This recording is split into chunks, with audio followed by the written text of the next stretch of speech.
Welcome back to the podcast. Here's the reality of the situation. Interest rates are still at 7%. People can't afford a $300,000 home, but the median home price is $440,000. So what do you do? Well, people have found a new strategy called house hacking 2.0 so that they can start affording homes, and it's actually a hack to potentially have a mortgage-free situation. Now, house hacking is still in play. I actually tested house hacking 2.0 about 20 years ago. I just didn't really know what I was doing, and I didn't really know it was a concept. So we're going to cover house hacking. We're going to cover house hacking 2.0. We're going to provide some numbers so that if you are in your 20s and you want to get into real estate, this may be the best option to get in early. So first, we're going to do overvalued, undervalued. A few things coming at you real quick. Number one, renting to friends instead of strangers. I'm going to put that as overvalued.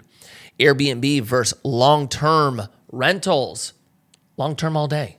I would skip the Airbnb. Using PadSplit, this is a software to help you rent out your rooms, undervalued. We're going to go in depth on what this means and how you can do this correctly. Ignoring zoning laws, do not do that. That's not an undervalued, overvalued, that's a don't do. Privacy concerns with house hacking, undervalued, I would deal with it. Furnishing rooms so that your tenant doesn't have to bring in furniture. I'm going to put this as undervalued. We tested it. I had a good experience. Starting with house hacking before you buy your primary home, undervalued. I wish I would have done that when I was younger. Claiming deductions, undervalued. Do that all day long. Renting your primary first, that's kind of the same as starting with a house hack. Do that. Creating a smart home with tech, so undervalued. You should all be doing this. This is a great way to drive rents up, and it's a very cheap way to do so. Okay, number one, what is house hacking? So house hacking, and this is something I wish I would have done before I bought my first primary, it's typically when you buy a duplex, a triplex, or a quad, you get a first-time home buying program, which means a little down payment down. You live in one of the units and you rent the rest out to tenants. The reason why this is so beneficial, one, when you're looking at apartments, if you buy something below 5 units, so 4 and down, it's still considered residential. So you get better options on your financing. You get to tap into a 30-year loan. You get the little down payment. The second you cross over and you go into my world, which is 5 and up, you're dealing with commercial loans. They're harder to get. It's a higher barrier to entry. So house hacking needs to be done 4 and below. The thing that I've always shared with everybody, when I was young, I, number one, believed in the American dream. And number two, all of my friends told me when I was a pro skateboarder, buy a home. That'll be the best investment that you ever make. So what I did, I saved as much money as I possibly could. I mainly did that by living with my parents longer than was ideal. And I had my expenses really low. I was crushing it on controlling lifestyle. Saved up money. I got a loan in 2005. Now, for context, they were giving loans out to anyone. I'm not sure I would have got the loan I did if it was in 2009. But either way, I got into the house. Now, my mortgage for the month was, I believe, $4,100 a month. My house I bought for $575,000. That was a lot of money for me back then. So I actually brought my friends in to help with some of the rooms, to help with my mortgage. I'm going to go into my experience, what I would have changed. We'll do that at the bottom end. The first thing we're going to focus on is what house hacking 2.0 is. So house hacking 2.0, they're skipping the duplex, triplex, and quad. They're buying a house. So they're doing basically what I did. They're tapping into software that is helping them with the management of who they're renting to, where the money's going, and kind of helping position them as an actual landlord as opposed to just renting out to the bros like I did. The software that a lot of people are using is a company called PadSplit. And what PadSplit does is it helps with room rentals, and it's going to help you vet your tenant because this is very important. It's going to help you collect rents. It's going to help you with the background check, the income verification, and the housing rules. That's one that I struggled with. I don't even know if I had any rules. It was, let's go live life, have fun, and just please pay me. This is going to help you do this better. The big thing that you kind of need to decide is it better to rent to your friends or is it better to rent to strangers? Here's some of the pros. If you're renting to friends, you already know them.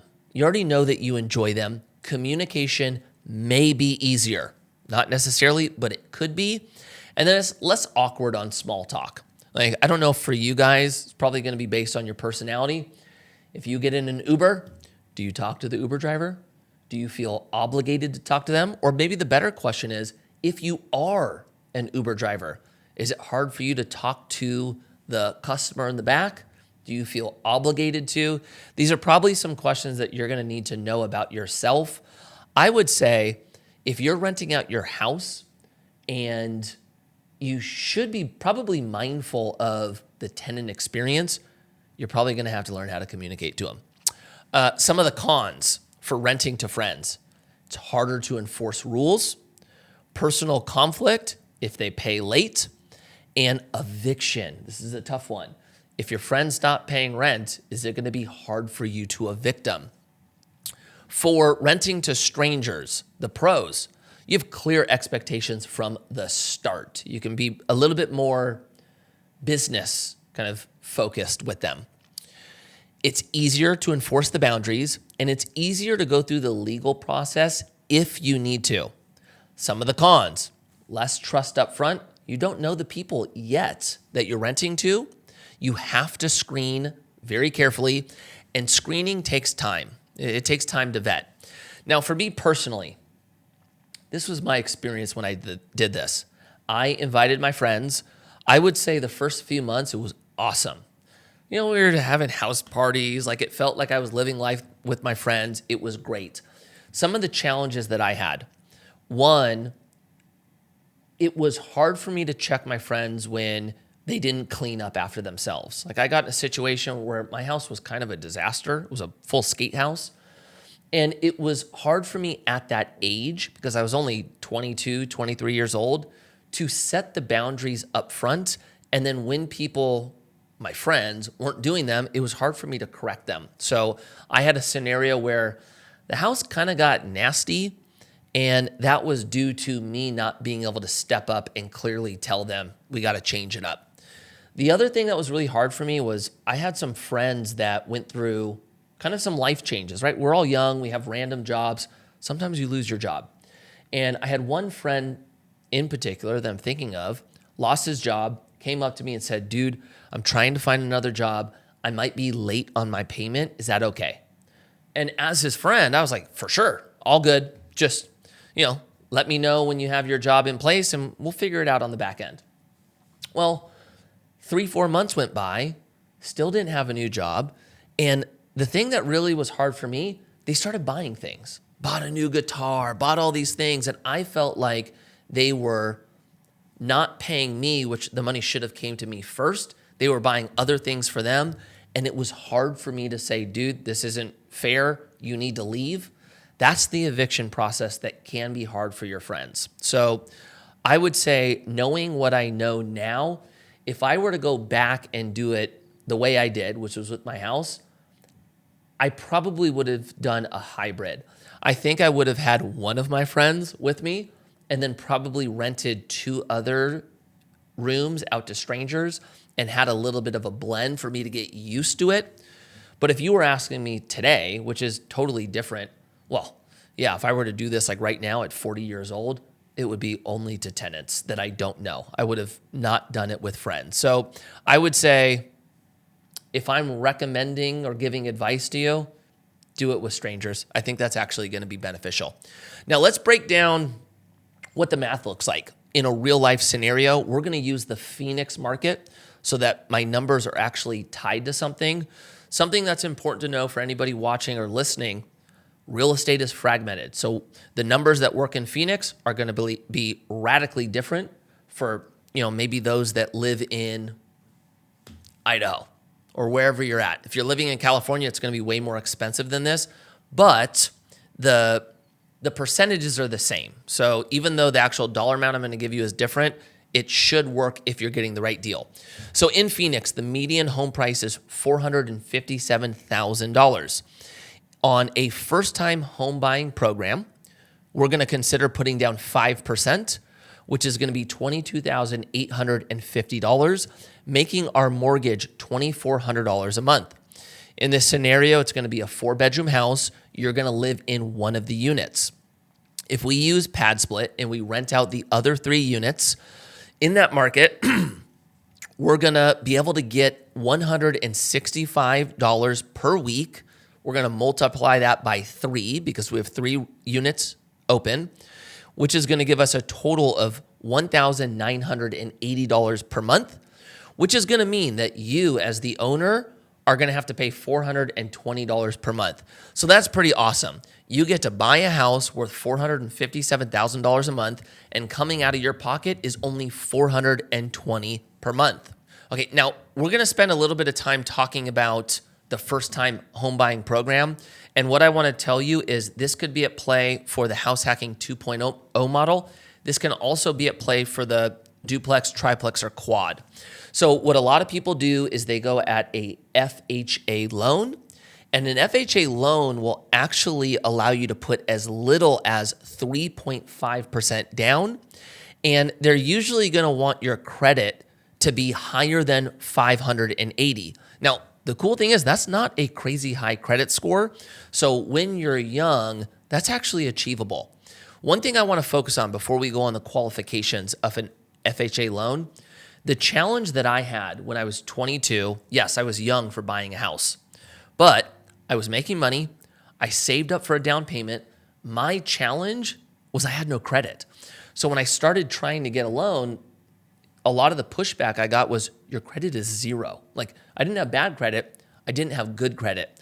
So I had to go through the process of trying to build credit when I was in a position of needing, not in a position of needing. I was in a position of buying a home, couldn't do it because of that. So what I would recommend, if you are younger than 18, one of the best ways that you can build credit when you're young is ask your parents to put you as an authorized user on their credit card. You don't have to use it. You don't have to spend money, but doing that, they will actually help you build your credit for you.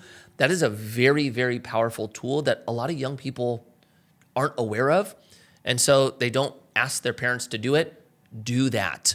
The other thing, if you're like me and you weren't able to do it, you might have to start with an unsecured credit card, which basically means it kind of acts like a debit card. You got to put money in, then you use it, but that will help you build credit until you're at the point of getting an unsecured card.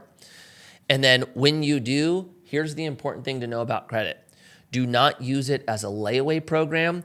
Do not use it to buy things that you want that you can't afford, but maybe you could if you're looking at it as monthly payments. I would say only buy things that you can pay for in cash and pay that bill every single month, no matter what. Once you get to the point of building credit, then an FHA loan will come into play. Here's the things you need to know. W-2 income, or if you're self-employed, you're going to need an income history of 2 years. So that's a big one. You need the credit score over 580. You're going to need to put as low as 3.5% down, and you must live in the property for at least a year. Here's the example for a $400,000 home using this FHA program. 3.5% down, that's going to be a $14,000 down payment. You have to live in one of the units for 1 year, but after that year, this loan can stay in place. You can replace your unit or your room with a tenant, and if done right, you can now have your first cash flowing asset with as little as $14,000 down. So that's pretty exciting. Some of the pros and cons to doing this. And I think this is really important for everyone to know. The pros are obvious. You're going to offset 60 to 80% of your mortgage. That's huge. So you get to live pretty cheap while owning real estate. You get to learn how to be a landlord, hands-on experience, and you're going to get tax deductions and equity growth. So these are all the reasons why I recommend for you to become a real estate investor. There's a lot more value than you get beyond just building your wealth. Some of the cons to this one: privacy loss. Like, it's not just about you anymore. You now have to share your house with others. So you need to consider that. Being a landlord comes with legal responsibilities. So you need to make sure that you're doing everything in play with the law so that you don't run the risk of having a lawsuit. You have the potential for roommate friction. I had a little bit of this when I was younger, but be mindful of that. You might get a tenant in there that you just don't vibe with. And if it makes you uncomfortable to even go home, that's not a scenario you want to be in. So that's going to be important. And then last, you need to make sure that you are aware of the local laws and the zoning. I see a lot of real estate investors make this mistake. They don't know what the local laws are. They buy a property and then they can't do what they intended to do. And then they're kind of screwed. And so you want to avoid that completely. Some of the red flags for you to know personally: if you are somebody that hates confrontation, this is not for you.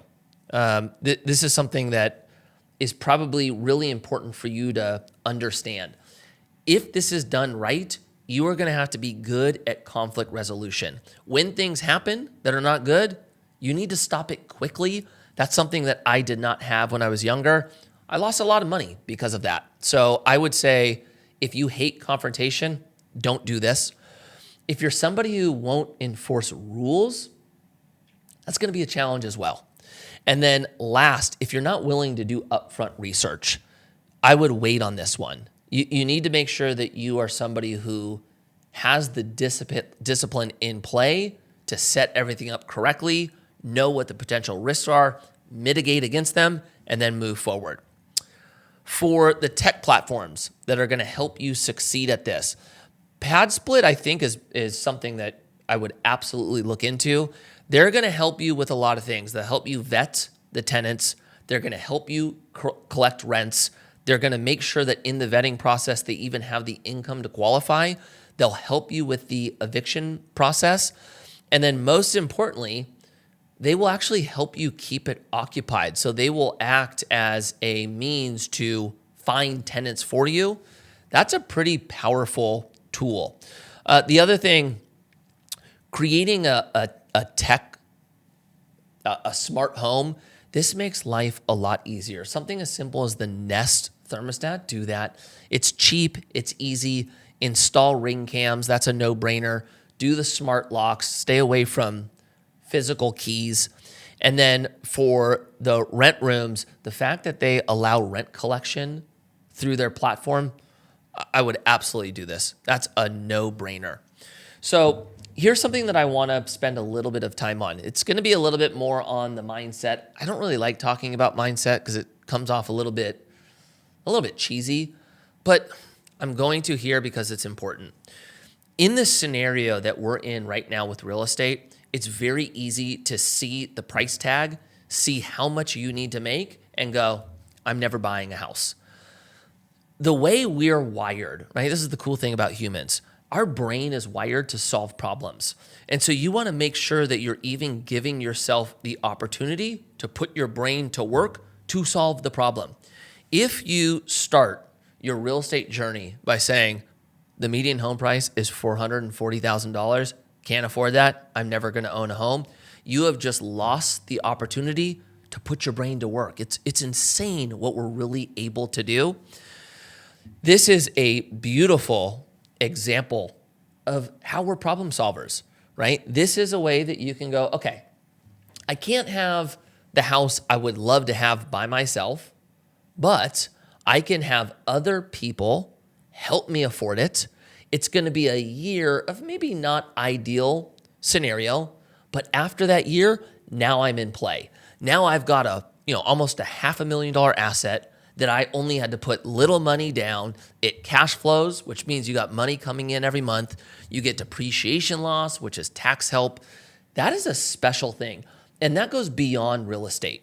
Like when I got into my first business, I remember going through the idea phase, and the idea phase was exciting, right? We're going to build a craft brewery. We're going to change the game. We're going to make a lot of money. And as we were building out our business plan, we had the realization that we didn't have enough money to do it. Now, if I would have taken the stance of, okay, we need $2 million to start this business, it's going to take me 20 years to save that much, let's give up. The first thing we did was say, how do we get $2.5 million? And just that question alone had us generating all these ideas of how it could be done. What we ended up doing, we went out and pitched our investment to investors. We got money. We were then able to start our business. We had a shot. We succeeded. We sold the business. We paid our investors back. And then we made a lot of money. That was a game changer for me. So the thing I want to leave everyone with, always ask yourself how. How can this be done? It's insane, the ideas that you will come up with. The other thing I'll finish with, I remember listening to a podcast a long time ago, and the podcast host had somebody on the podcast, and he asked them, how hard would it be for you to make $2 million this year? And the person that he was interviewing said, impossible. I can't make $2 million a year. I make $100,000 per year, and I don't know how to make more. And the host says, what if your mom had a year to live? And if you were able to go out there and find $2 million, she'd be able to live another 20. But if you're not able to, she's only got a year. And you know what his response was? It was, I can go get $2 million a year, no matter what, I'll get it done. And so remember, we are actually more capable of doing things. The second you give yourself the most do or die scenario, your confidence changes and you go out, to the world going, I'm going to get this done no matter what. If you have to play that game to get your brain to switch over, do it. The results will be insane. So thank you guys for spending the time with me. Don't sleep on this option. House Hacking 2.0 is in play. House hacking is in play. If you like this information and you find value in it, don't just leave a like. I'd ask that you subscribe. It tricks the algorithm into getting these videos out there far and wide. We want more and more people to succeed, to own real estate. It is incredibly valuable. Thank you guys. Have a phenomenal week. I'll see you guys next week. Ooh.